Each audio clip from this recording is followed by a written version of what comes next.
Hello everyone, welcome back to Real Reds Talk, an authentic football fan channel made in Manchester.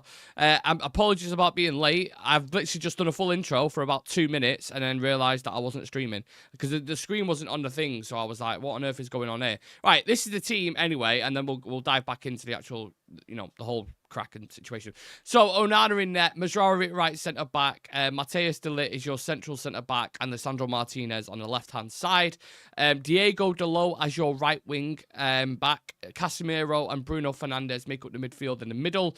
Obviously, usually Ruben Amorim goes with one more defensive minded kind of player and a bit more of a creative.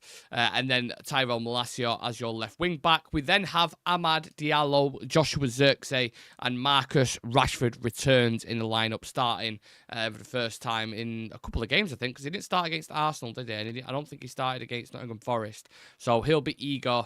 Well, we hope he'll be eager to score and show something about him. But not just him.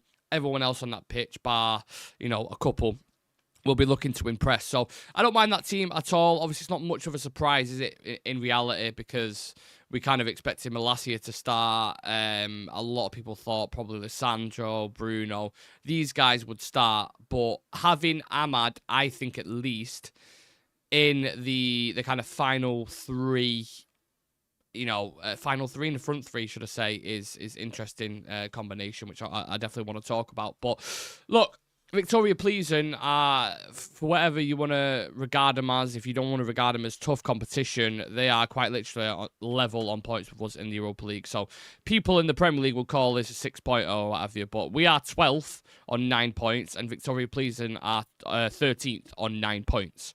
So, as much as people may joke about and go on about it, this is the type of game to get one over on your nearest rivals, and that sounds mad saying that, but you win this game, you go up to 12 points. Obviously, depending on what happens with everybody else in the Europa League, you could move up to basically the top 8, which is really important because obviously you're guaranteed to go through the night. You're not going to be playing in any playoffs, and I don't need to tell you guys that it's important to get in there. We don't want to play more games than what we have to.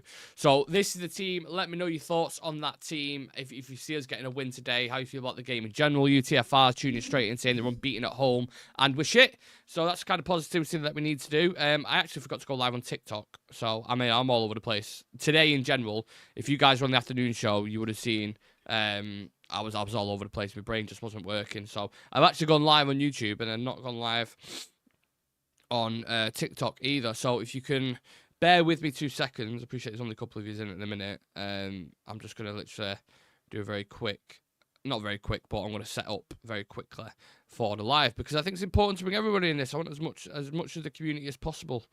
So Man United versus Viktoria Plzen. There we go, that'll do. And then I could just get rid of that. You know what? I'll just go without a green screen. Who needs a green screen, right?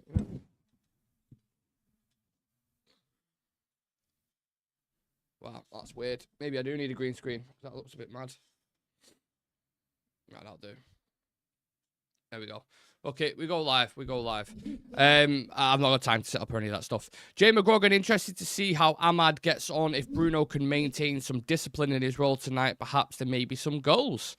Get ready for the Amad show when Euro is fit. That right-hand side could be immense. Euro, Maz, and Amad, something to build on. I think that concoction of players that you just mentioned there anyway, I think those three, they're the kind of quality players that you need, patterns all over the pitch. So we need that left-sided. If you're going to have Maz, Euro, and Amad, let's say, for example, you need equal quality on the opposite side. So, yeah.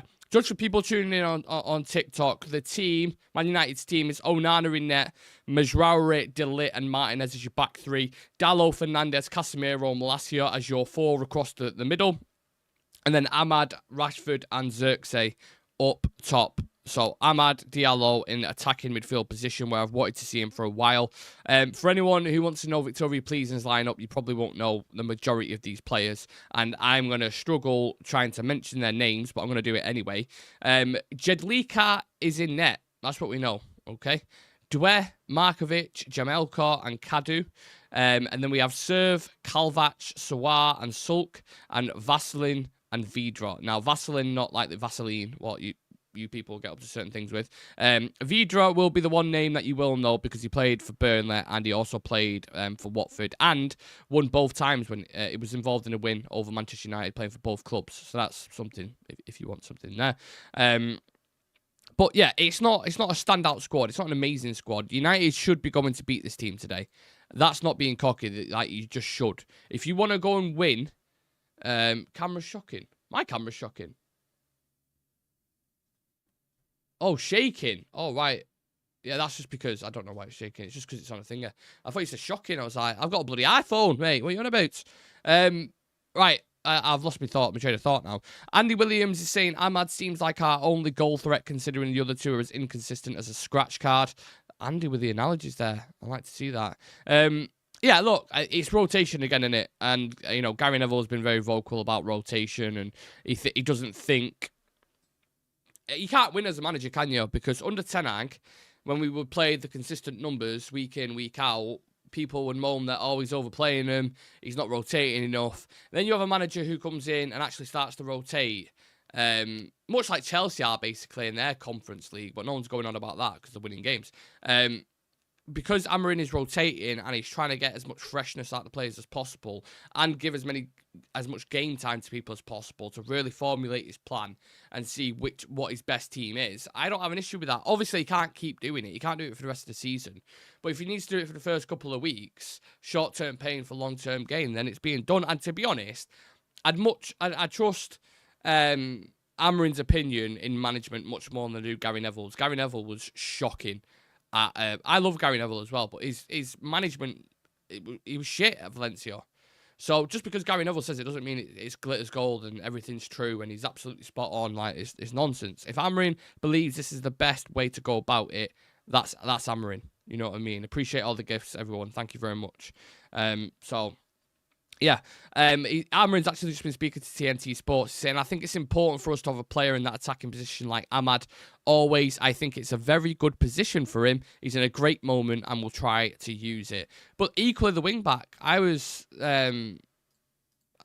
quite surprised at how he was doing at wing-back. The thing is, with him being there, he would always find the space to manipulate. He'd always, because obviously there's a lot of numbers that essentially you've got Ugarte's and Cobbies and Bruno's and, Xerxes dropping in sometimes. So that area becomes really compact centrally. And the wing backs are designed to stretch play, right? So whoever are the wing backs, they're going to get a lot of the ball.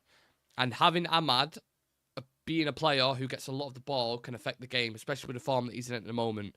So, yeah, that's nice to see. I think he will be one of the front three who will do something tonight. The other two, like you say, hot and cold. They both, Xerxes scores 2 against Everton. Rashford scores 2 against Everton. And then you just don't you don't hear anything from them the next couple of games. They come on them two came on as a sub against Arsenal. And they might as well have got someone from the crowd. And that's not me trying to make a joke or anything. Honestly, they might have done because the crowd probably would have given more energy. They were just kind of waltzing about, and I don't know if it's in their head that they think, oh, well, we've scored now, so this is kind of it. I remember Maresca speaking about this the other day with Noni Madueke, saying Noni seems to get quite content with himself, saying that he scored and got an assist today, so he's really on a high. He's on cloud 9, and he's done his job. And that no. As a footballer, week in, week out, game in, game out is where the levels that you show if you want to be a world-class player or considered a world-class player. Week in, week out. Simple as that. And none of our players are capable of doing that. They're capable of turning up in moments, which they have done for ages. We just don't have it with players capable of doing that. Nice to see Casemiro back in the team as well. I think him and Bruno Fernandes will be important in that midfield. Amorim spoke about possession. And this is where I think it's interesting. Just 1 second.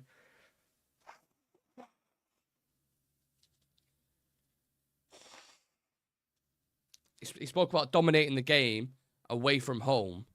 Do you play Bruno Fernandes and Casemiro in the midfield if you want to dominate a game? Both of them aren't fantastic at retaining the ball. Both of them like a wild pass in behind. They don't strike me as players who are going to keep the game ticking, personally. I could be absolutely wrong on that, but judging from what I've seen of a lot of them, I can't see that individually. But it's nice to see Casemiro back in because, again, he's missed a couple of games as well. So, yeah. That first-time ball of Casemiro will be invaluable tonight. Yeah, Xerxes dropping in, dragging centre-backs out, and Rashford attacking that space. Hopefully is what they're going to aim for, but you don't know, do you, to be fair. So, yeah. Them two prime culprits for giving the ball away, they're a nightmare. Dallow's another one that I would throw in that mix as well. Dallow is criminal at giving the ball away. Does it a lot. And that's why I'm just like, is anyone really confident going into this? Genuinely. I don't think there's one United fan that's like, hands-on, guaranteed we are going to go there and we are going to win 1,000,000%. You can't see it. You look, our record in Europe, as I touched on at the start, we drew to FC20, who I believe are the lowest ranked coefficient in the tournament. We drew to them 1-1, right? Obviously, that was under a different manager, but we drew. Then you look at the Porto game. Again, capitulation. 3-3. Some shocking defending in there from Lissandro and De Ligt. You're like, oh, okay. Fenerbahce, the Jose Mourinho narrative. Okay, let's go there, get a job done in Turkey. We come back. Fenerbahce are like 5th in the Turkish league. Despite the narratives coming into this, United should be going there and they should be winning. They go 1-0 up and then probably should have lost the game. Probably should have lost the game. So you're like, okay, you take a draw, which is crazy. And then who did we have after that? Was that Bodo after that? I feel like we had someone else in between that I'm missing. But Bodo, you're like, okay, Amarin's here. Let's see what we can do. And Bodo ran us ragged at times. Amarin spoke before that Bodo game about runners and what they can do to us, and they've shown that. They give us a run for our money. And this is Bodo Glimt you're talking about. Bodo Glimt. I'm trying to see if there's anyone else in between that. Was there? Viktoria Plzen. Yeah, there's Bodo. Pauk is the game that I'm missing, of course. Yeah, Pauk, obviously that was probably the most, I'd say the most comfortable one, but even Pauk had moments where, like, if he had really good finishes on the pitch, they could have put us away. So, yeah, forgive me for not being too overly convinced that United are going to go and smash this team, because I genuinely don't see it. Really don't see it. But I still, you want to be positive, you want to have positive thoughts going into this game, and I think that lineup with the players that it's got in it on paper should be enough to formulate a win. But I mean, give me £1 every time I say that, and I wouldn't have to work for the rest of my life. Although I do love working, of course. But despite the point, you all take my point in it. I swear to God, if we concede a stupid goal or set piece, I'm going to lose my head. We look crap defensively. That's from Andy. UTFR saying Dallow's just a bang average footballer, no way near good enough. I think I'd probably agree with that. I was saying, well, I went on the radio yesterday on BBC Manchester, and he was asking me about Dallow, and he was actually questioning me a bit. And he was like, Dallow, really? He's one that you'd let go. And I was like, do you know what it is? I feel like Dallow's PR is like Anthony Cody 3-1 win. I hope you're right. I hope you're right. Dallow, I feel like he's got this PR thing behind him because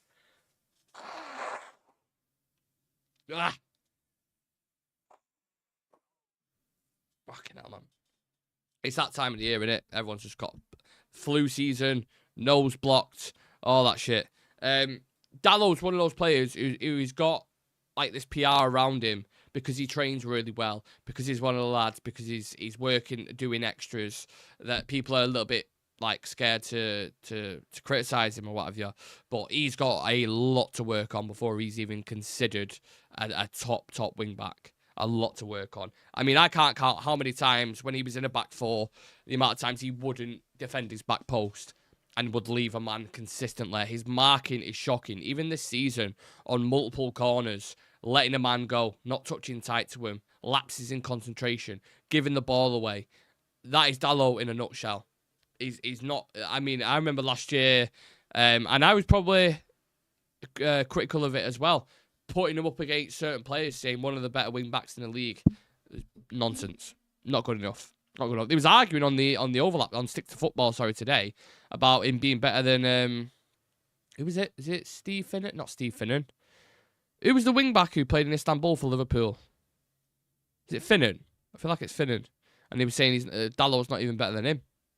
So, you know, obviously football's moved on a lot since then. And you're talking like 20 years ago nearly, but he ain't what everyone makes him out to be. And I think there is an overall thing that United fans do, and I speak about this quite a lot, that they've got an issue with overhyping the players too much. Like Garnacho comes through, and he's like the next Ronaldo. Everyone's calling him instantly. Garnacho's still got loads of things to work on in his game. And also, his attitude, like how he feels, when he gets taken off when he's played a shit game, and you'll see him shaking his head, and you're like, hold on a second. If you're Cristiano Ronaldo coming off a Ballon d'Or winning season and you just scored 42 goals, that's acceptable. You can understand it, right? Because you want to stay on the pitch because you're that elite player who you can win something regardless of how bad you're playing. So that I understand. Garnacho coming off when he's had a shit game and going like that, he's doing it for the cameras. He's fucking nah, I can't believe he's taking me off even though I've had a proper average shit performance, and he's throwing his fucking arms about. That I don't like, because you haven't earned the right to be on the pitch. So don't be sulking and throwing your arms about. If you've had a good game, that's fine. I'll agree with you. But don't think you've got a God-given right. And I think that's a problem with a lot of players. I think Marcus is in a similar boat, where he's kind of sulking a little bit when he comes off. Like, you've done fuck all. At least Garnacho shows the other side of the game, where he'll get back and he'll track back and he'll graft his ass off. Rashford doesn't even do that. Leanne's saying probably because he's coming off when others should be coming off before him. But then we've just been speaking at the start how Amarin rotates too much. So how can that be the case? You can't have your cake and eat it, can you? Is he rotating too much, or is he not rotating enough? That's the thing with Amarin. He's not just taking one player off. Per game, he's taking like 4 or 5 players off. And per game, he's rotating his team week in, week out. So everyone's getting a fair opportunity, to be fair, when they shouldn't. Enough of these players that are in this team have had a fair crack of the whip, to be honest with you. Do you know what I mean? Dallow's decent, but that's all I'd say, and I just think he'd be happy being a number 2 to Maz. As a number 2, I don't mind it. To be honest. I don't think he's going to be a top player, but as a number 2, I'm not going to protest outside Old Trafford saying Dallow shouldn't be here. But that's just how I feel about him. I think it's quite a strong team that he's gone with, to be honest. If you are just tuning in, or anyone asking, sorry again, on TikTok, this is the lineup that we're going with. So for people who can't visually see it because you're not on YouTube, Onana, Mazraoui, De Ligt, Lissandro as your back 3, Dallow, Casemiro, Bruno, and MALACIA as your wing backs in your midfield, and then Ahmad, Xerxes, and Rashford up top. A big game for both those two, by the way, Xerxes and Rashford, because they have not been at it at all. Park the Everton game aside, because Everton aren't a phenomenal team. Apologies, Alex, but they're not. Obviously, they're near the bottom of the table for a reason. I just don't. I don't see it with Xerxes at the minute. I like what he brings in his technical game, when he can drop and link play. But then other games I've seen him, especially in the Europa League, where even his touch isn't good, and that's what he's renowned for. That's what he's been brought in for initially. Do you know what I'm saying? So he's been very flippant. I'm not sure if you can adapt to the Premier League. I don't want to make my judgment like that, because players can take time. Sometimes it's, when I'm not comparing them to these, but when Evra and Vidic first came in, there was a lot of question marks, and people were like, maybe we should go back to... People were saying Vidic should go back to Moscow. Don't forget. And he ended up becoming one of United's greatest centre-backs in one of the greatest partnerships with Rio Ferdinand, winning Champions Leagues and 4 or 5 Premier Leagues, I think he won. So had people have gone off the first 6 months with Vidic, he wouldn't have had a career at United. I'm not saying he will turn out to be the similar stature, but I'm saying you have to give players a chance. You have to. Everyone was willing to give Anthony 2 years, so why can't he give Joshua Xerxes a year or 2 to see if he adapts? That's all. That's the argument that I would put forward. Random guy in the chat, big up to you, bro. Hope you're good. Nice to see you. Saying I don't know why, but I'm not confident at all.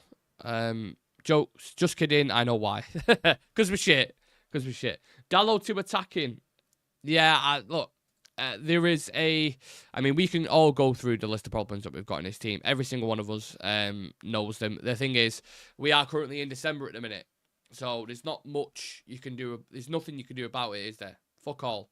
You've got to work with the crop of players that you've got, and you've got to work with the academy as well. And the crop of players that we've got at the minute, I don't know how good these players can be, because on paper, you look at that team, even tonight, right? Sorry to switch screens again, but let me just, because I know this camera's pretty shit. For some reason, by the way, as well, OBS don't let you use the same camera on multiple screens. So I have to use my Logitech camera on this one, and then when I switch screens another, I can use my Sony, which is, that's the weird, isn't it? Maybe a tech geek can let me know. No idea. On paper, that team's so strong. Like, if Amarin started with that team in the derby, would you be overly surprised? Maybe a couple of tweaks? You wouldn't, would you?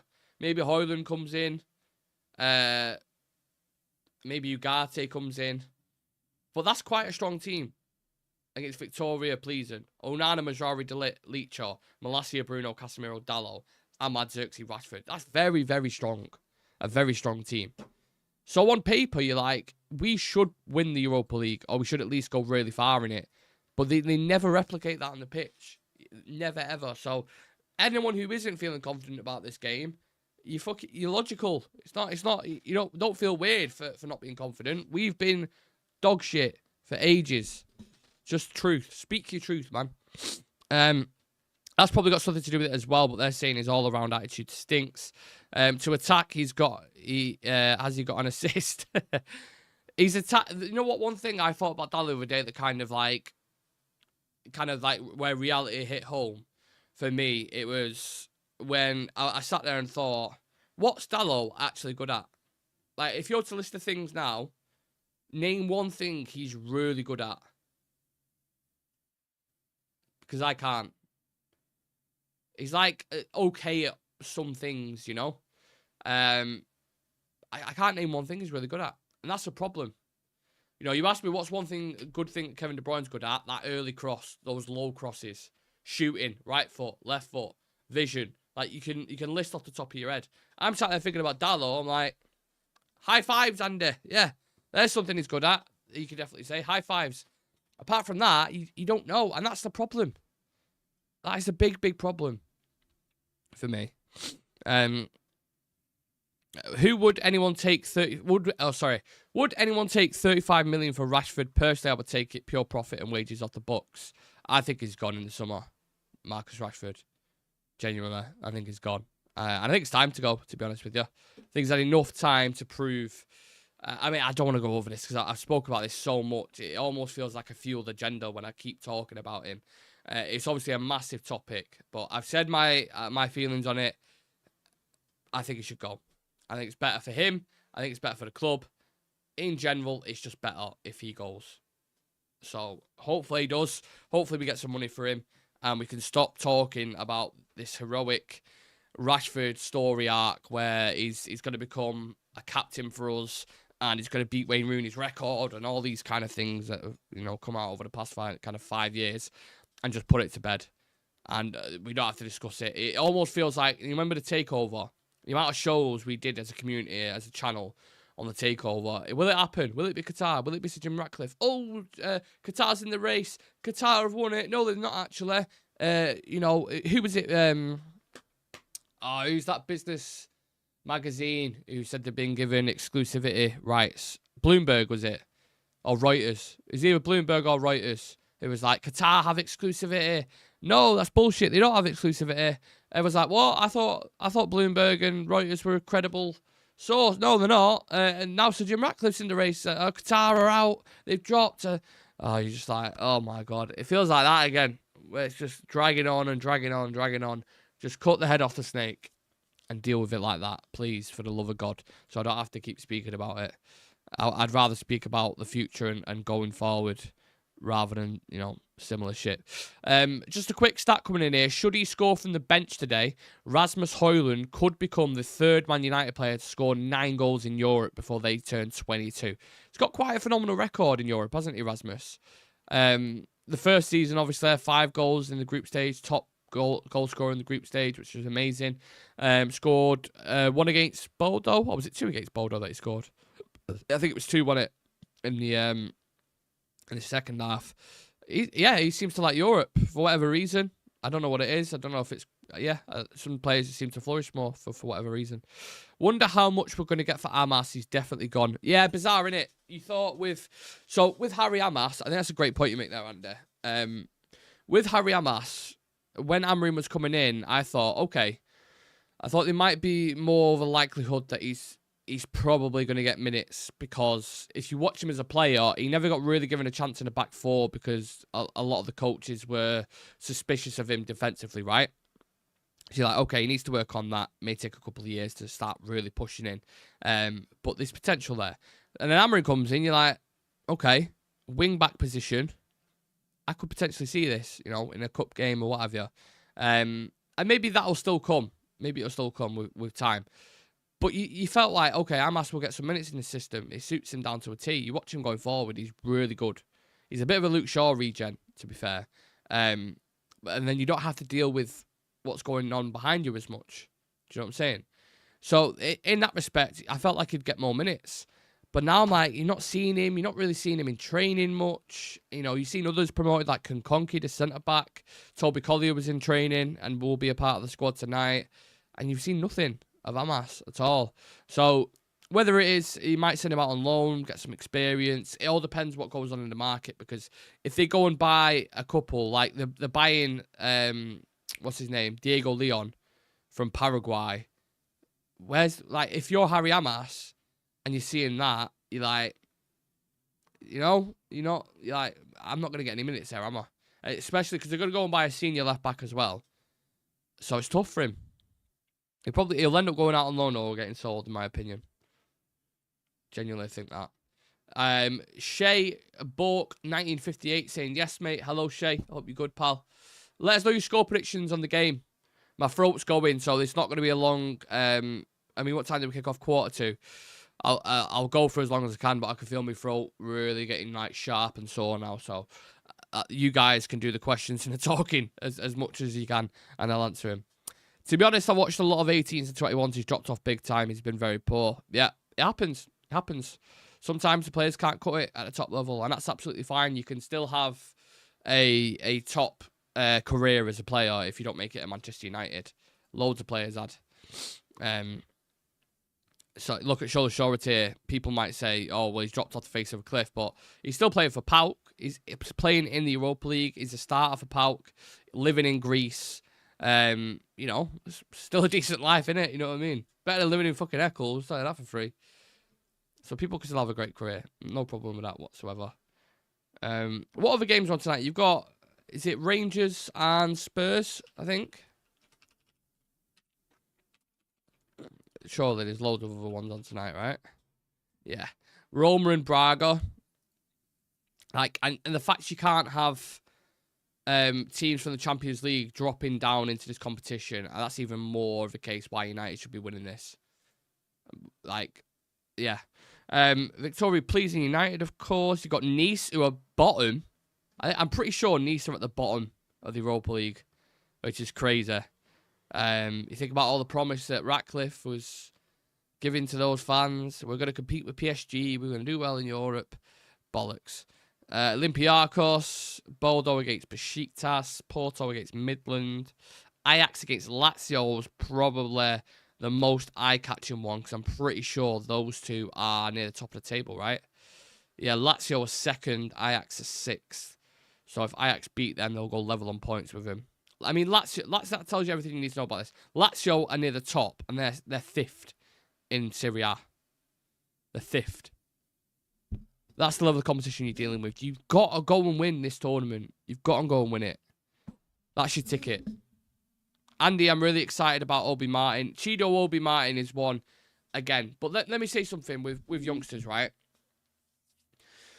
What happens is when first team players are playing shit, I feel like, I'm not saying you guys in particular, but a lot of people go, oh, well, just play the youngsters or push them right in. Throw them in the deep end. What else can be worse?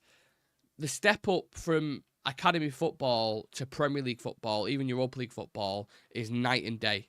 So just because they're performing extremely well at that level doesn't mean it's always going to transfer over to the first team football. A lot of them need methodically introducing into the team step by step. You know, give them 10 minutes in a cup game, see how they do. Give them half an hour, see how they do. Give them 90 minutes.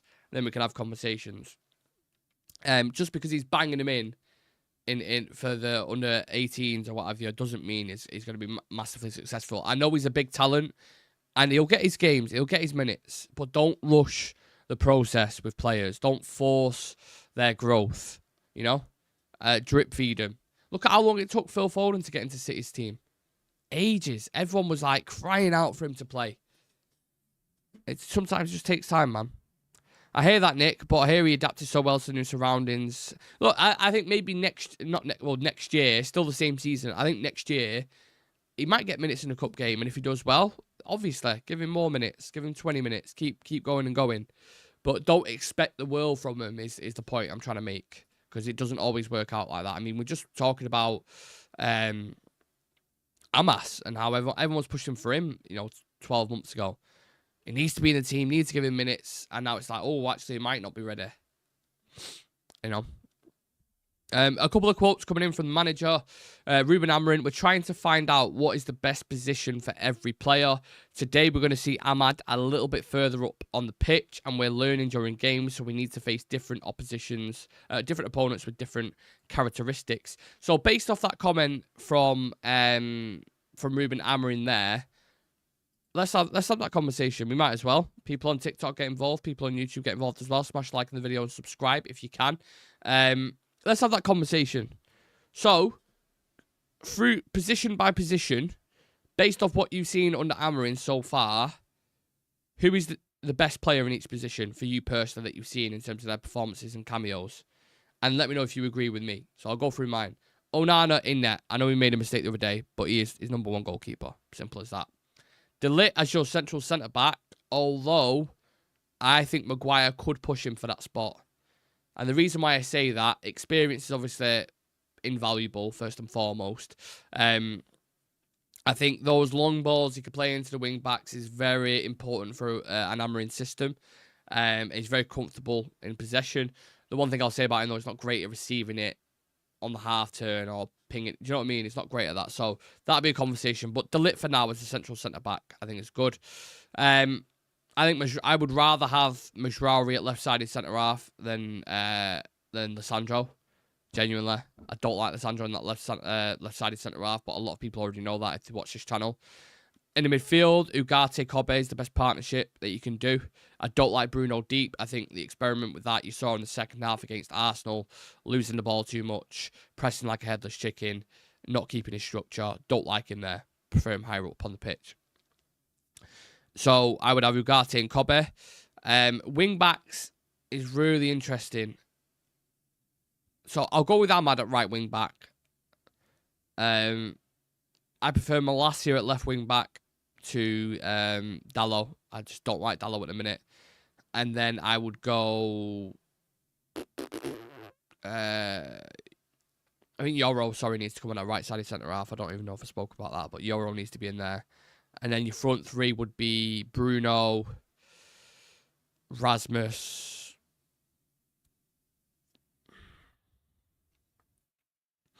and then the other one I don't know. I think you need to go buy a player, personally. United saying that's a strong 11 tonight. The only change I'd make is Rashford for Garnacho and Xerxes for Højlund. I'm guessing you was going to say. Thank you for the follows, everyone, as well. Are you not excited to see Ahmad in this role tonight? I thought you were calling Furniture a short while. Yeah, I am. I want to see him in that role, definitely. The reason why I said wing back is because I was like, I wanted to put Bruno in there. But then I think Ahmad could play either. He's that good. Mount, potentially, but he's got to play more. I want to see more from him. I do like his profile. I like what he brings as a player. But I want to see more from him. I need to see more from him. Amorim was asked about what he wants to see from United. He said effort and fighting spirit. It's quite simple. Our fans like to see that, and it has to be in our DNA. We also have to qualify it. We're going to try combine all of that. Doesn't sound too confident himself, does he, Amorim? On who could start a striker, he said, you have to see. I will not give anything away, but if you think about the Everton game, it could be flexible. There we go. Very interesting. Yeah, plenty of flexibility in that forward line. No issue with that. Right, let's do score predictions. Let's do your betting slips. My throat's going slowly but surely. It's so sore. I'm trying my best to think it, but it's going. I'm going to have to get a lem sip in a minute. Right, let's go with it. So, this is my betting slip for today. Let me pull the squad back up so I can really look at it. Wow. So, it helps when you know the profile of the team that you're playing. Because you're like, right, there'll be an individual battle on this side, there'll be this. I will go Lissandro to get booked. Ahmad to score or assist.